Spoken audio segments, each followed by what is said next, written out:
questioning whether it's okay for we, the American people, to keep having children all because of climate change. And according to Ocasio-Cortez, the world is going to end in 12 years anyway. Why are we even talking about this? But take a look. This is scary because it's real. There's scientific consensus that the lives of children are going to be very difficult. And it does lead, I think, young people to have a legitimate question. You know, is it okay to still have children?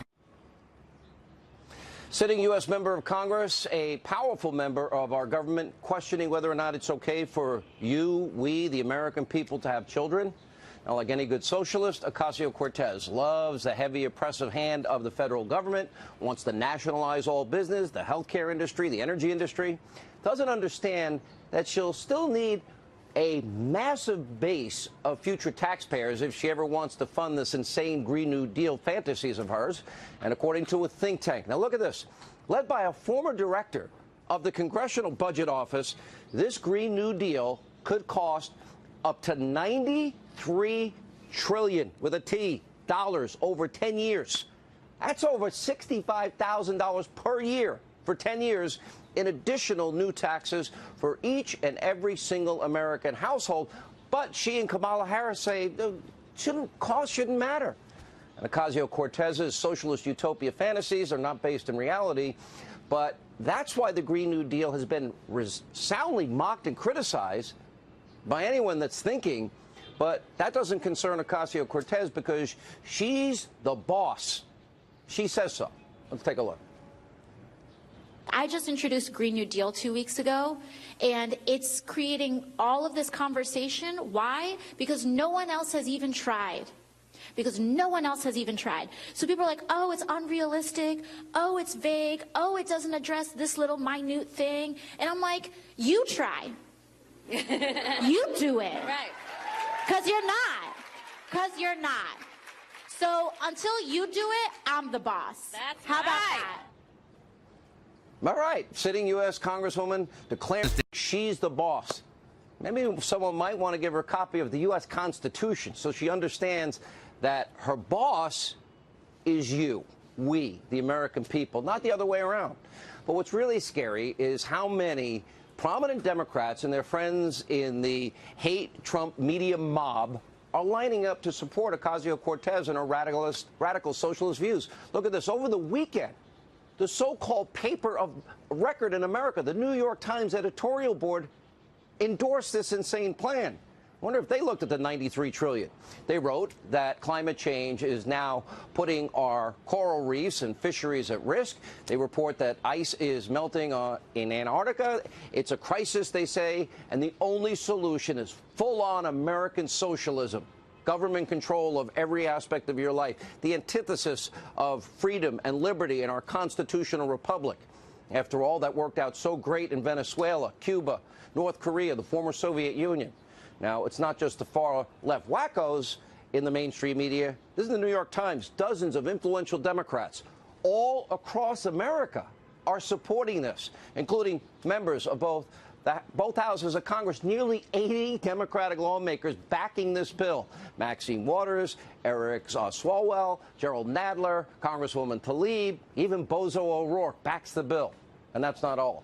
Almost all the Democratic presidential candidates, they're on board, including Spartacus, Cory Booker, Kirsten Gillibrand, Bernie Sanders, Elizabeth Warren, Kamala Harris. That's right, the current frontrunner in the Democratic Party's bid to challenge President Trump in 2020 backs this $93 trillion destruction of wealth and the American dream. Which brings us tonight to our Hannity Watch on the 2020 radical Democratic candidates. Now, we're going to be vetting them all this week, all next week, and all year. But tonight we're going to begin with Kamala Harris, the California senator, fully supports this $93 trillion bill, end of the oil industry, gas industry, healthcare industry, preventing Americans from eating red meat, abolishing gas-powered cars, airplanes, mandating that every house building in America be rebuilt and renovated for maximum energy efficiency, guaranteed universal income, guaranteed vacations, paid leave for all, higher education. They did so great with K through 12. We pay more per capita than any other country, and we have the worst standards. guaranteed housing, retirement, all in 10 years. And Elizabeth Warren, guaranteed health care, all with your paid dollars, 93 trillion of them. But when Senator Harris was asked about this unrealistic cost doesn't matter. Doesn't matter. What matters is, well, what she says here. There's no question we have to be practical. But being practical also recognizes that climate change is an existential threat to us as human beings. Being practical recognizes that greenhouse gas emissions are threatening our air and threatening the planet, and that it is well within our capacity as human beings to change our behaviors in a way that we can reduce its effects. That's practical. Can we afford it? Of course we can afford it.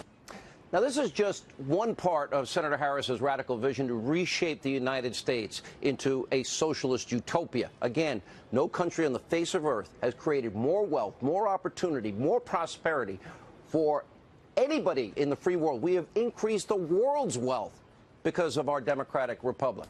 Anyway, take a look. We need to have Medicare for all. That's just the bottom line. Who of us has not had that situation where you got to wait for approval and the doctor says, well, I don't know if your insurance company is going to cover this?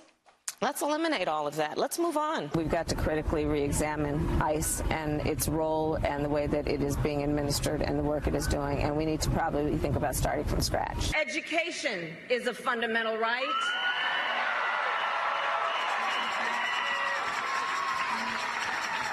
And we will guarantee that right with universal pre-K and debt-free college. That's right. No tax rate is too high. Confiscation, redistribution, statism, socialism, redistribution, to each according to his need, from each according to his ability. Now, in Senator Harris, this ideal world of hers, we would all make her government rich and powerful, every aspect of our lives. Get ready, because she's coming, as rest of the socialist, extreme, radical Democrats, for your wallet. But Kamala Harris really isn't different from any other prominent far left wing who will vilify wealth, success, opportunity, risk, reward, capitalism, while making millions of dollars and enjoying the lap of luxury. Let's look at Vermont socialist, our friend Bernie Sanders. Probably one of the worst offenders. Let's see. He owns 3 houses. They kind of look like mansions to me, making more than $1 million last year. Sanders has been an outspoken advocate for big government climate change policies, but he just loves riding around in a private jet. What about the carbon emissions? According to one Clinton campaign official, which, by the way, is a joke considering she traveled around in private jets. I saw it on the campaign trail, just like Al Gore, we caught him on a private jet. Said about the 2016 election season, His Royal Majesty King Bernie Sanders would only deign to leave his plush D.C. office or his brand new second home on the lake if he was flown around on a cushy private jet, like a billionaire, master of the universe, like the Clintons. And since 2016, the socialist has racked up $342,000 in private flights. And while demanding that we, the American people, we devote our life savings to battling climate change. And let's just recap what the 2020 Democrats are pushing for. Nearly all of them, open borders, eliminate ICE. Some want existing border walls torn down. They want to kill off private insurance. 187 million of us Americans will be affected and impacted because they want Medicare for all, but that's your only choice. End of the oil and gas industry, when for the first time because of President Trump, we have achieved energy independence in almost 70 years. And there's going to be so many tens and tens on hundreds of thousands of jobs, career-paying jobs, once we get the 2 pipelines, Dakota, Keystone, online.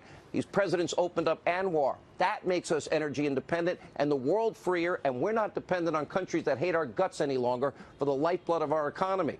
Look at Elizabeth Warren pushing a wealth tax on your savings. In other words, you've already paid taxes on that money. She at the apple. And when you die, even another bite at the apple, 40% worth. Another 10% if you live in New York. So you have Warren and Senator Kamala Harris.